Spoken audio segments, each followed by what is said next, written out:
जब तक कश्मीर धरती पर बब्बर शेर जिंदा है तब तक पूरे जम्मू कश्मीर में कोने कोने जाएंगे।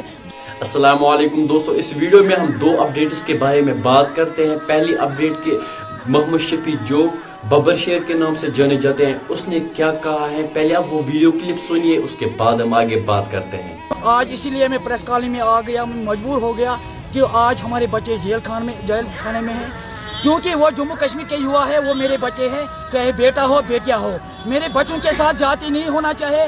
जो हमारे बच्चों आज जेल खाने में, मैंने सरकार आपके माध्यम से सरकार से अपील किया है, उनको बच्चों को FIR वो वापस लिया जाए।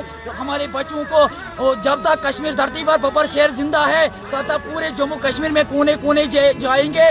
जम्मू कश्मीर के युवाओं को अच्छे प्लेटफार्म पे लाने की कोशिश करेंगे। अच्छे मैं उनको तालीम दिलवाऊंगा, अच्छे रोजगार की कोशिश दिलवाने की कोशिश करूंगा। जो हमारे जम्मू कश्मीर में फिरके परस्त लोग हैं, वो जम्मू कश्मीर को बिगाड़ने की कोशिश कर रही है। दूसरी अपडेट स्टार्ट होने से पहले मैं आपको एक बात बताने जा रहा हूँ कि जो ये मोहम्मद शफी साहब, जो ये बब्बर शेर हैं, ये बहुत अच्छा इंसान है। मेरे लिहाज से, मेरे ख्याल से ये बहुत अच्छा इंसान है। आप मुझे कमेंट सेक्शन में जरूर बताना आपको कैसा लग रहा है ये मोहम्मद शफी। दूसरी अपडेट ये है कि एक एक्सीडेंट हुआ है रामबन में, वहाँ एक बंदा मर गया है जो बारामुल्ला का रहने वाला है, जिसकी एज सिर्फ 25 साल की है। अल्लाह इसको जन्नतुल फिरदौस अता करे। दोस्तों लास्ट टाइम ये रिक्वेस्ट, अगर तक कुछ जगह गसन गाड़ी में तत्न लगा 15 मिनट, तुम लेकिन 20 मिनट मगर ड्राइविंग करो स्लो, क्या कहावत जू और तो जहाँ और बाकी। दोस्तों अगर तुम मेरे चैनल पर नए तो चैनल करो सब्सक्राइब। वीडियो में इजाजत, खुदा हाफिज।